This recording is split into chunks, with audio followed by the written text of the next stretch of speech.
Oke, Sobat Mancing Mania, saya sudah di rumah.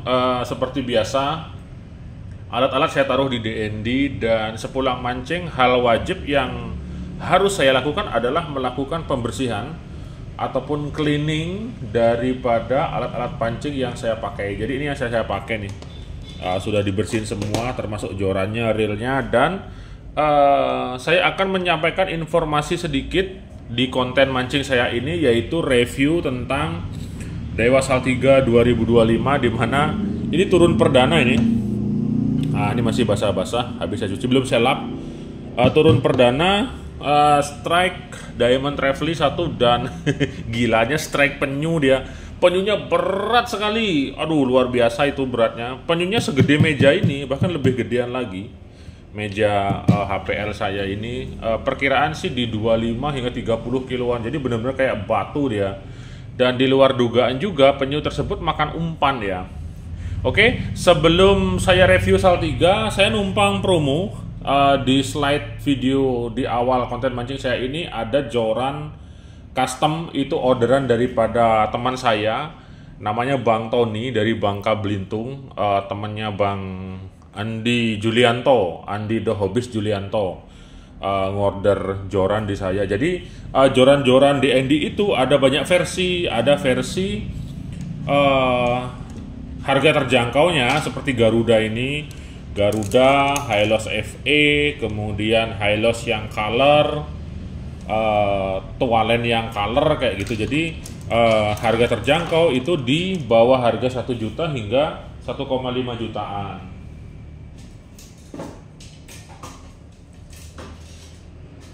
Nah, kalau yang spinning seperti ini, spinning color nih. Nah, ini harga 1,5 jutaan. Oke. Kemudian joran saya ada yang di medium rank. Jadi medium rank itu biasanya di Hylos dan Tualen.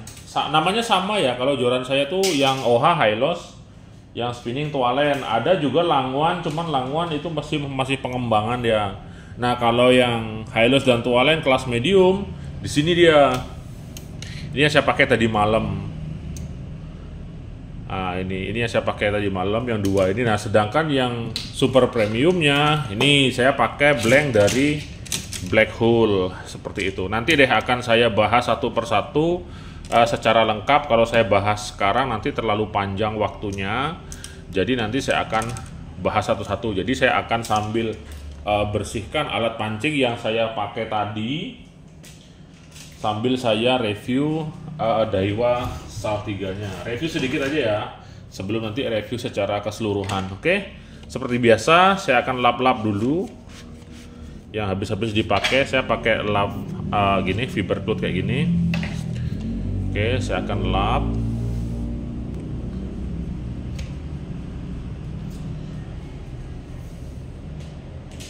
Jadi wajib dilap dengan kering sempurna. Jadi jangan sampai ada sisa-sisa air yang masih tersisa, mau di EVA-nya atau di batang blanknya atau di ring guide-nya. Jadi dilapin semua seperti itu. Kemudian jangan lupa untuk reelnya. Nah, reel ini penting sekali, dimana reel-reel yang kita pakai mancing itu akan keciprat air. Nah, dan harus kita keringkan dengan sempurna.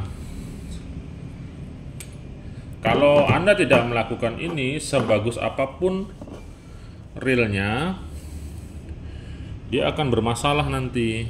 Jadi pastikan tidak ada sisa-sisa air bekas yang kita cuci. Nah, ini kan bekas bercak-bercak air. Nah, ini kalau mengering nanti biasanya dia akan menimbulkan bercak.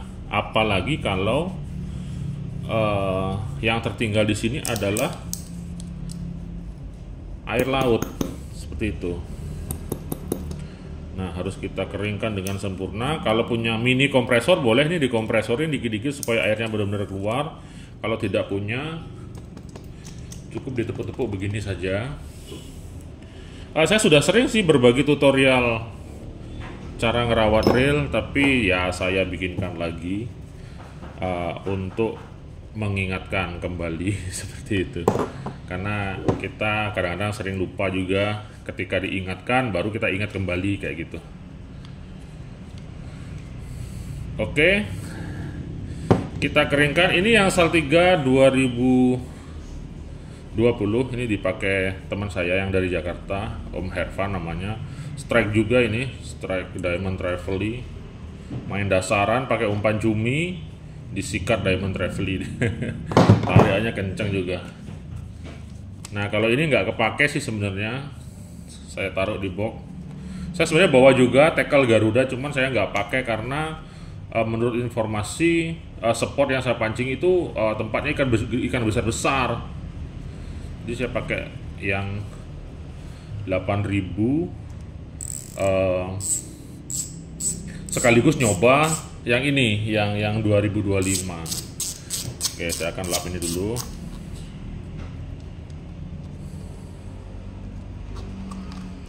Nah, kan basah-basah begini harus dikeringkan.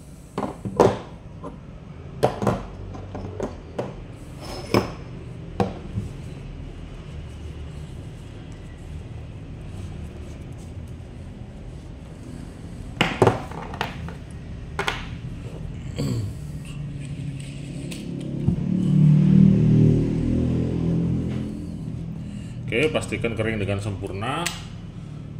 Kemudian saya akan lanjut ke sini dan langsung review untuk yang ini.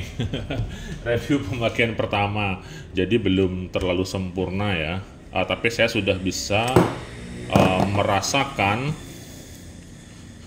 apa yang sebenarnya yang ada di dalam Saltiga 2025 ini, kayak gitu. Ini saya isi PE 3 PE 3 300 meter, iya benar 300 meter lebih kayaknya.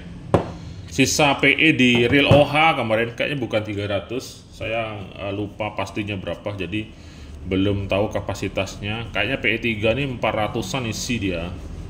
Nah, kemarin kebetulan ada PE 3 bekas di real OH, jadi saya masukin aja ke sini. Saya nggak tahu panjangnya berapa, apakah 300 atau 400 gitu. Nah, dia masih sisa segini, tidak penuh sih. Cuman kemarin karena saya buru-buru, jadi ya udah saya isi aja tanpa menghitung panjangnya. Nanti deh di review detailnya saya akan benar-benar hitung panjang detail daya tampung talinya, seperti itu. Biasanya daya tampung tali itu sudah tertulis di spoolnya atau di rotornya biasanya. Ini ada daya tampungnya dia. Kelihatan ya. Ada daya tampung. Nah, braid 310 yang 24 mili, kemudian 460 yang 28 mili. Yang 28 mili 300 meter ya. Ini standar PE itu diameternya beda-beda, jadi kita nggak bisa pakai acuan tetapnya. Jadi nanti silahkan disesuaikan aja, karena di beberapa merek PE itu beda-beda diameternya. Ada yang diameter kecil, ada yang diameter besar, kayak gitu. Jadi nggak perlu kita terlalu meributkan di sana, tinggal nanti menyesuaikan aja. Yang paling enak ya beli PE langsung aja 1000 meter. Nah, nanti kan tinggal kita masukkan sesuai panjang yang kita perlukan gitu. Jadi nggak perlu khawatir kita beli nanti 400 meter takut kurang, beli 500 meter takut lebih. Sebaiknya connecting aja, beli yang 1000 meter kalau saya biasanya gitu. Oke, untuk Saltiga ini feeling ataupun hal yang saya rasakan ketika pakai ini, dia karakternya 100% berbeda dengan yang keluaran sebelumnya, yang 2020. Benar-benar berbeda. Jadi saya akan gambarkan sedikit karakternya.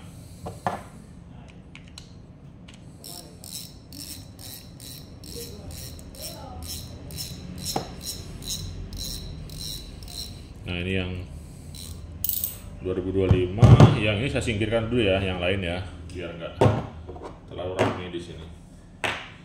Bisa dulu. Nah, ini yang 2020.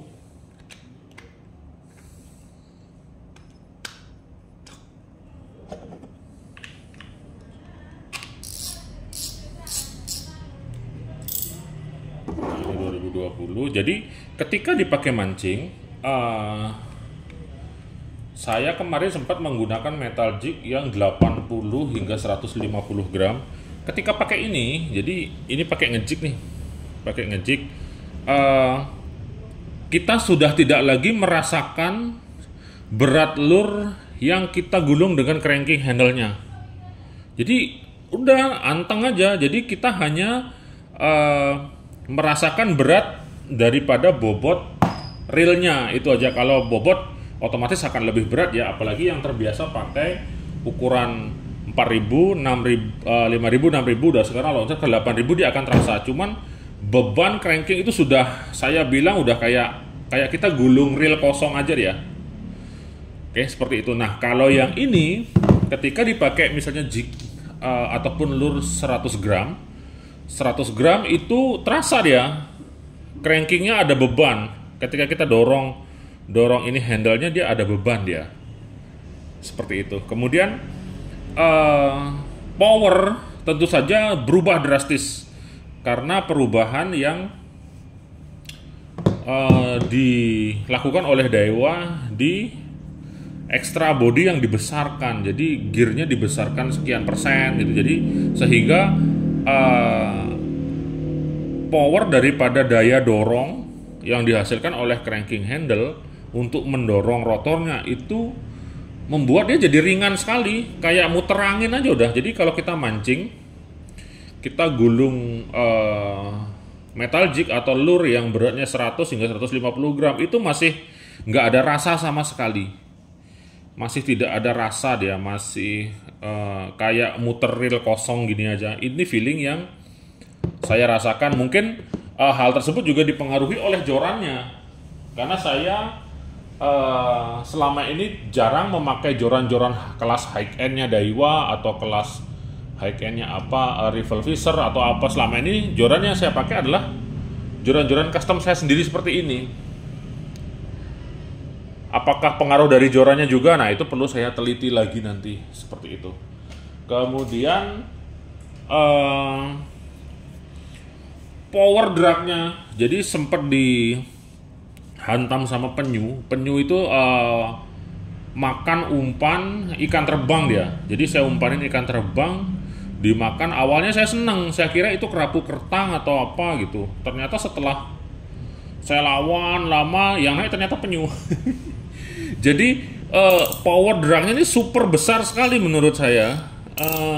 Jadi perpindahan sedikit saja knopnya ini, misalnya dari ini kan masih bisa muter ya, masih bisa muter. Nah, ketika ditambah segini aja itu sudah luar biasa sekali dia.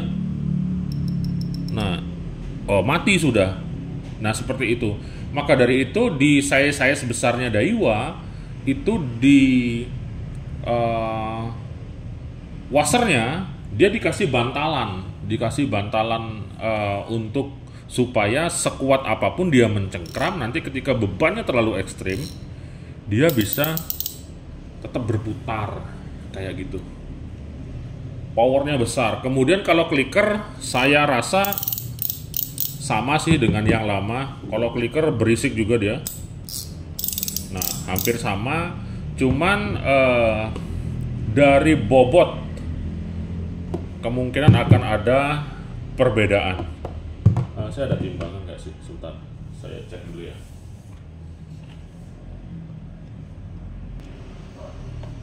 Nah, di sini saya ada timbangan. Saya coba deh. Ini dengan asumsi sama-sama isi PE ya. Oke, sama-sama isi PE dalamnya dan sama-sama 8000 P. Kita cek aja dulu apakah dia signifikan perbedaannya. Yang 2025 berapa nih? 716 gram ya, setengah kilo lebih.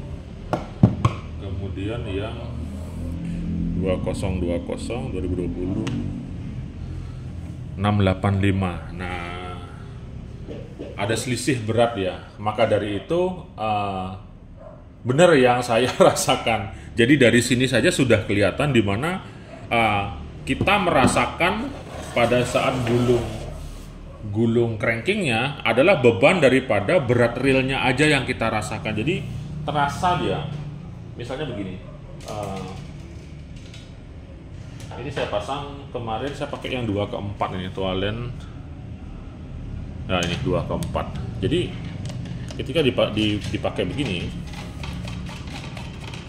ya kan? Nah, ketika kita pasang di joran, kalau kita gulung, mendorong cranking di mana nanti rotornya akan menggulung dan menarik lur seberat 150 gram, itu sama sekali nggak terasa, nol dia. Dalam artian kita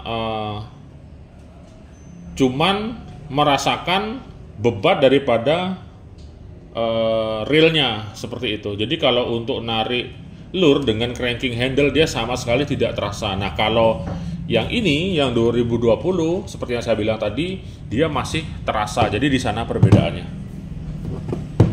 Oke, signifikan ya. Nah sementara ini masih segitu saja yang saya temukan perbedaan daripada penggunaan Saltiga 2025. Nah, sama ini lagi satu. Nah, kalau yang ini perubahan line roller dia signifikan juga. Jadi mendekati leader di 10 meter. Kalau yang ini dia akan saling benturan kanan kiri gini dia. Taktik kayak gitu. Nah, kalau di sini sudah nggak ada lagi karena sudah dibikinkan lintasan untuk tali. Nah, jadi dibikin sedikit berlubang ke bawah sehingga nanti tali bakal diam di sini-sini aja. Ini kelihatan hal yang sangat kecil, jadi tinggal cutting lebih dalam tapi pengaruhnya sangat besar. Seperti itu. Serta banyak lagi bagian-bagian detail yang menurut saya dibuat sebaik mungkin. Contoh begini aja. Kalau yang ini kan dibaut dari sini, ya kan? Dibaut dari arah luar. Nah, kalau ini kebalikannya dibaut dari arah dalam. Tapi yang saya baca di sini meskipun dibaut dari arah dalam, di sini diisi lagi semacam payung. Jadi payung tersebut dia akan menahan bail arm mengencang ke arah bail wire assembly. Beda kalau di sini tanpa ada payung, jadi langsung nih kayak gini, ketutup gini, tanpa ada akses dari sini. Kemudian bautnya hanya dari sini, dia tidak akan kuat dia. Itu pernah saya bahas reviewnya di Daiwa size kecil, di Shimano size kecil, di mana sekarang teknik pembautannya tuh dari dalam sini semua, dari arah dalam bail wire assembly-nya, tanpa dipikirkan pemegang payung dari arah luar seperti ini. Nah, Daiwa hal-hal detail seperti ini diperhatikan. Ini nggak muji ya. saya anti sih muji-muji reel, cuman kalau reel bagus ya harus saya bilang bagus. Nanti kalau reel bagus saya bilang jelek, saya disangkanya ada sentimen pribadi atau apa. Karena reel high end atau reel kelas atas biasanya dia memang dibangun atau build-nya sangat sempurna dia. Dalam artian gini, presisi iya, halus iya, kemudian perhitungan daripada komponen ataupun konfigurasi secara keseluruhan juga benar-benar diperhatikan sekali. Seperti itu, jadi sangat detail. Jadi kalau mau memang merasakan atau ingin mendapatkan suatu hal yang terbaik, maka Saltiga inilah jawabannya. Oke, semoga nanti yang tetangga sebelah dari Shimano Stella saya ada kesempatan untuk memakainya, mereviewnya, mencobanya, sehingga nanti akan saya share, akan saya bagikan ke teman-teman semua sebagai ajang penambahan wawasan dan informasi dari saya khususnya di dunia reel pancing. Oke, saya Denny Nadalu. 2 jempol untuk Anda semua. Mancing mania semakin mantap.